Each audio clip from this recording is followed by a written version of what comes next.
Meu nome é Alice Amaral, sou advogada e mestre em Linguística pela UFPR. Nesta pesquisa, objetivamos compreender os sentidos em funcionamento no processo discursivo da Reforma Trabalhista Brasileira de 2017. O projeto desta lei, proposto por Michel Temer logo após assumir a chefia de poder do Estado, em decorrência do impeachment da presidenta Dilma Rousseff, foi questionado por movimentos sociais e por mais de 30 ações judiciais perante o STF. Apesar de desvirtuar direitos sociais e do trabalho internacionalmente protegidos e garantidos pela Constituição Federal Brasileira de 1988, a proposta de reforma tornou-se lei a determinar condutas na formação social. Deste modo, constitui os sujeitos discursivamente, tanto pelos sentidos que produz, quanto por sua materialidade jurídica imperativa.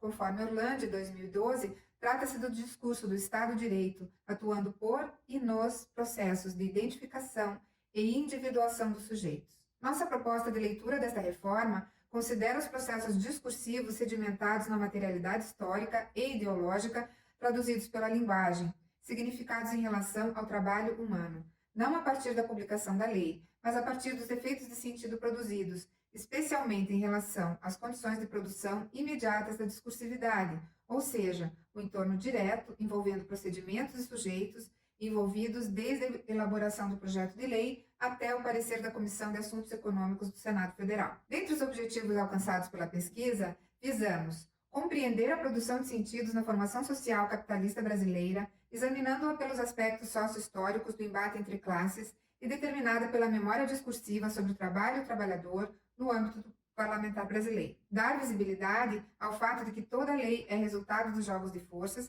do qual uma predomina, estabelecendo certos sentidos e silenciando outros, apesar de sempre presentes em disputa. Dar visibilidade à materialidade ideológica da lei, que uma vez publicada dissimula nos atributos formais de validade e eficácia da norma jurídica o apagamento da desigualdade real que submete os sujeitos de direito pelo funcionamento sócio-histórico e linguístico do discurso.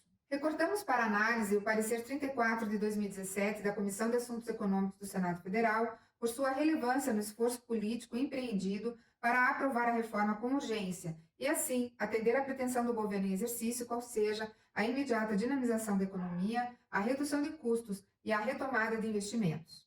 A sequência discursiva 1 traz como marca o efeito de sentido de que a reforma estaria priorizando a dignidade da pessoa humana. Os sentidos em funcionamento aqui não são evidentes, como o texto faz parecer, mas estão atrelados ao funcionamento ideológico, materializado nas palavras selecionadas e no ponto de vista defendido pelos interlocutores. Conforme Pechet, 1997, os sentidos relacionam-se com um conjunto de projeções imaginárias que perpassam os lugares sociais ocupados pelos interlocutores no discurso. Analisamos o funcionamento discursivo da relação entre interlocutores em 12 sequências discursivas e citações diretas do texto, confrontadas com o seu exterior específico. Como exemplo, trazemos 2 recortes. Pelo primeiro recorte, temos uma reforma significada pelos parlamentares como assunto de patrões, pois utilizam o pronome pessoal nosso para defender os empreendimentos, o custo, a produtividade, etc., como se tais questões fossem, na mesma medida, inerentes à classe trabalhadora e ao conjunto da sociedade brasileira. Pelo segundo recorte, vemos os sujeitos do trabalho representados como meros objetos do discurso a partir da perspectiva do grande capital, designados como eles, esses, aqueles, pessoas, etc.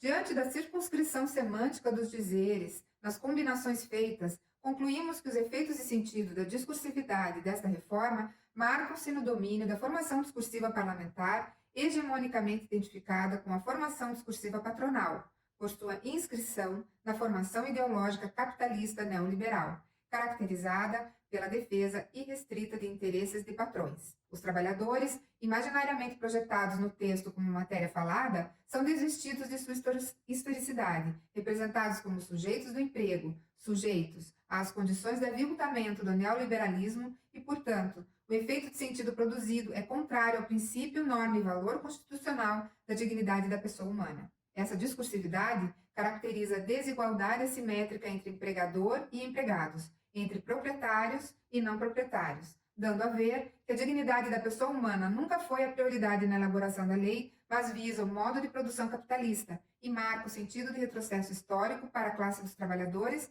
diante do desencontro da lei com o real da história. Agradeço à equipe organizadora do SEAD e aos ouvintes a oportunidade de compartilhar essa pesquisa e me coloco à disposição para comentários e contribuições. Obrigada.